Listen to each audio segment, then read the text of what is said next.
I don't know how I can touch this. This is kryptonite to me. This. And it's there on the pulpit as well. God. Right. When we talk about we are one, but why are we one? And that focuses on love. In that passage, Jesus talks about his greatest burden for his followers, which is loving one another. And as we love one another, then we demonstrate our unity. So if Christians are unloving, uncompassionate, selfish, argumentative and divisive, they contradict the God that they claim to serve. And non-believers won't be convinced at all of Christianity's claim to truth. Now, none of us were meant to live an ordinary, meaningless, average, isolated existence. We are meant to love one another. We've been given gifts, abilities, untapped potential, intelligence, energy, passion and dreams so that we can live an extraordinary life together. Many years ago, when I worked in industry, I took over a site down in in London, near Harlesden, at Park Royal, and the workers were disillusioned, cheesed off, you name it, that's it. Output was at a record low, absenteeism was at a record high, there was theft going on right, left and centre, etc, etc. So in my time there, I managed to get a team together who were like-minded, thought like I did, and had the same views, plans, etc, etc. And then we began to work with the workforce, and slowly they began to realise the gifts that they'd got, the abilities that they got, the untapped potential that they got, the energy that was in them, and the passion and dreams that we shared with them that they bought into. And they transformed the site from being the worst to the first out of 11 sites. It took 18 months. 18 months. Everybody had written us off. And then after 18 months, we became the best out of 11 sites. So much so that even the chairman of the company wrote me a letter and appreciated the hard work that had gone on with the team that I've got together and the workforce. So we all have been given those abilities, those gifts, those untapped potential, energy, passion, but we need to buy into it, recognise it and live it. And part of that comes through, again, love. The love that God has for us and the love that we have for each other. Now, I came across this particular thing which I want to read out in a recent tweet. A group of year 10s, that's 15 plus year olds, wrote this in response to a simple question. What kind of Church of England would you like to be a part of? And it's all to do with love, that all that is done should be done in love. Love can sometimes seem such an empty word, a gesture, an emoji, a follow, a like, a swipe up or down, left or right. Yet each of us growing up today needs to know love more than we need to know anything else. We long to experience it, to know that we are safe, accepted, valued, forgiven, free, and without it, even as children, we know pain, loneliness, anxiety, fear, trauma and regret.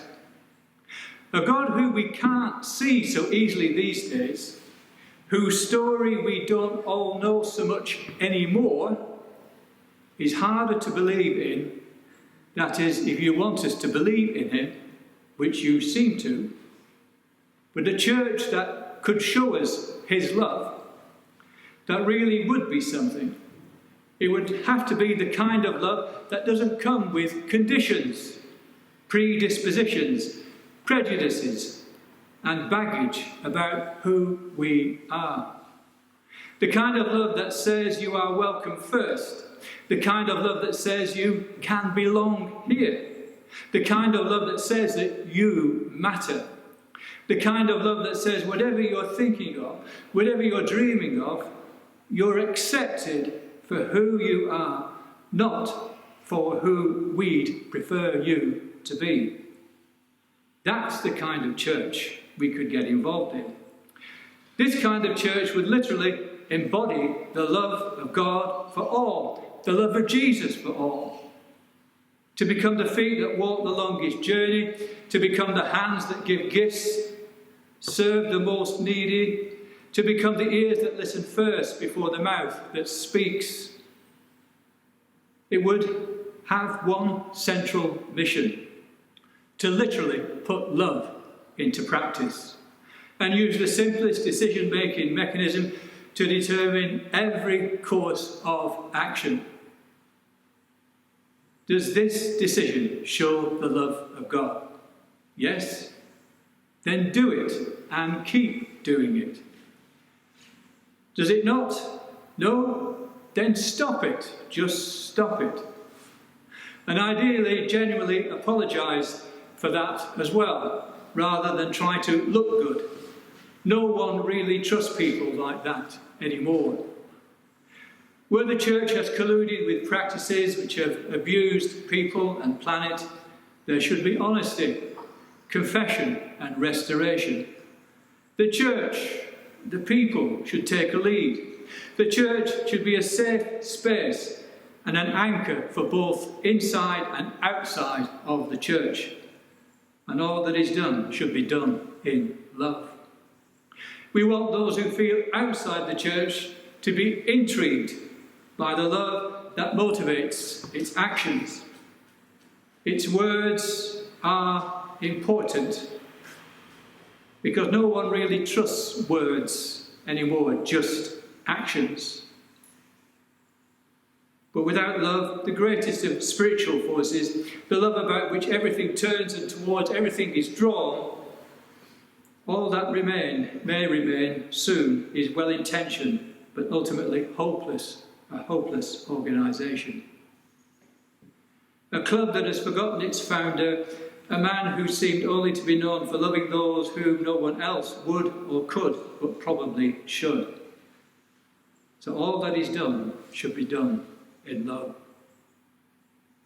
I was never like that at 15.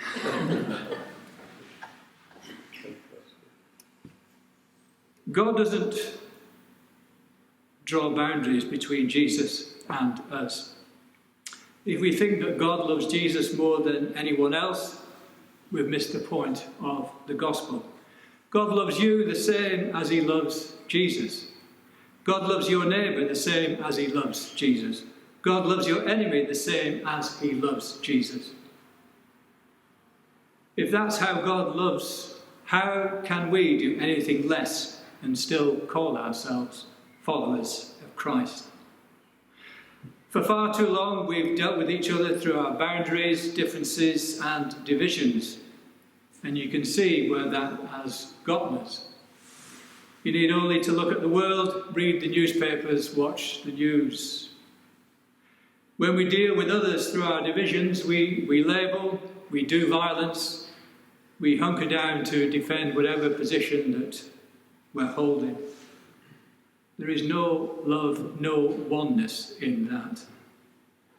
Though Jesus is praying to the Father, you and I will be in large part the answer to Jesus' prayer.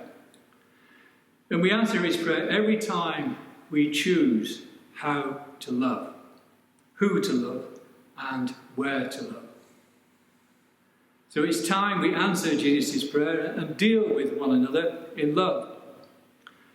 So I wonder, who are the boundaries that await our love? The only limits we have are the limits we believe. And so many people are expecting a miracle instead of being a miracle. Amen. Amen.